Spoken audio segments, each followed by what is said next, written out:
Padahal udah salam-salaman, padahal udah maaf-maafan, tapi kok masih ada yang mengganjal dalam hati? Kamu coba bilang ke dirimu yang sakit. Maaf ya, aku tidak bisa menjagamu. Maaf ya, aku kurang memperhatikanmu. Maafkan aku yang sering mengabaikanmu. Maafkan aku yang kemarin belum bisa belain kamu atas kejadian itu. Halo, hai Sobat Diva. Apa kabar? Oh iya, bagaimana lebarannya kemarin? Pasti senang bukan?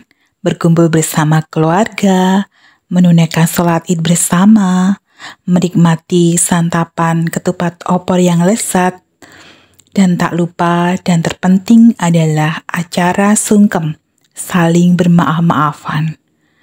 Kenapa saya bilang bermaaf-maafan bagian yang terpenting? Karena dengan saling bermaaf-maafan, hati kita akan menjadi fitri. Segala kesalahan sudah dimaafkan dan hidup kita kembali suci. Maaf, kata yang mudah diucapkan namun terkadang sulit untuk dilakukan. Apa penyebabnya? Yang pertama adalah karena ego atau gengsi. Ego atau gengsi adalah faktor yang membuat seseorang sulit untuk mengakui kesalahan. Sering terjadi justru yang bersalahlah yang paling otot berdebat. Semata-mata hanya untuk membuktikan bahwa ia tidak bersalah. Sepatutnya lah, setelah kita melakukan kesalahan, kita pertanggungjawabkan dengan kata maaf. Minta maaf bukan berarti bahwa kita itu lemah atau kalah, namun juga memberikan arti untuk menghargai orang lain dan membawa kedamaian pada diri kita sendiri. Orang yang mampu mengakui kesalahan adalah seorang pemenang sejati. Karena kita jadi lebih mengerti bahwa selain perasaan kita sendiri, ada perasaan orang lain yang perlu dihargai. Jangan pernah menuntut lebih kepada orang lain untuk menghargai kita, jika kita saja belum bisa belajar menghargai orang lain. Penyebab yang kedua yang membuat orang susah untuk bermaaf-maafan. Yang kedua adalah dendam. Orang yang menyimpan dendam sama saja menginginkan orang yang dibencinya itu mati, sedangkan dia sendiri meminum racunnya dan perlahan mati sendiri. Jangan berpikir kata memaafkan itu hanya untuk yang bersalah kepada kita, dan kita tidak membutuhkannya.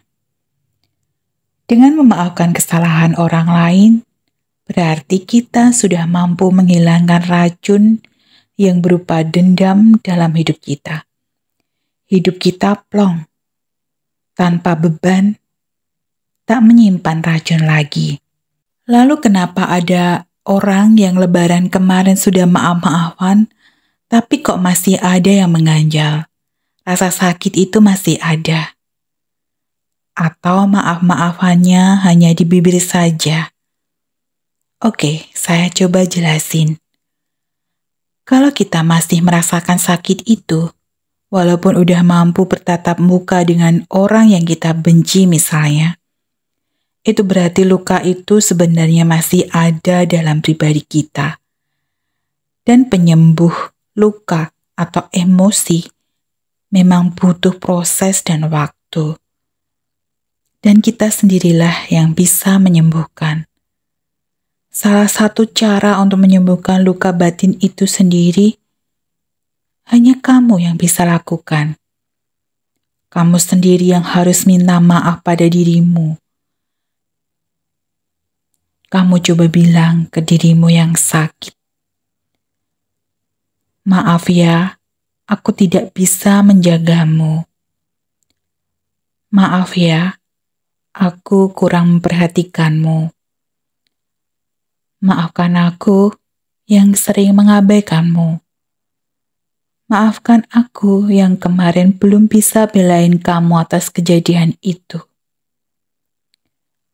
Mungkin dengan cara ini, secara perlahan-lahan rasa sakit yang masih muncul akan hilang. Atau dengan kata lain, kamu sudah berdamai dengan diri sendiri. Nah, begitu. Kalau dalam hidup kita sudah berdamai dengan diri sendiri, dengan mudah juga kita untuk mengikhlaskan hal-hal yang tidak menyenangkan itu pergi.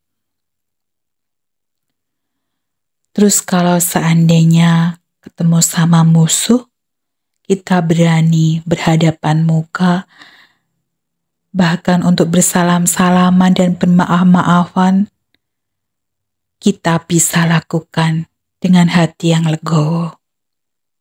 Akhir kata, good luck, peace and respect for anything. Salam dia Diva.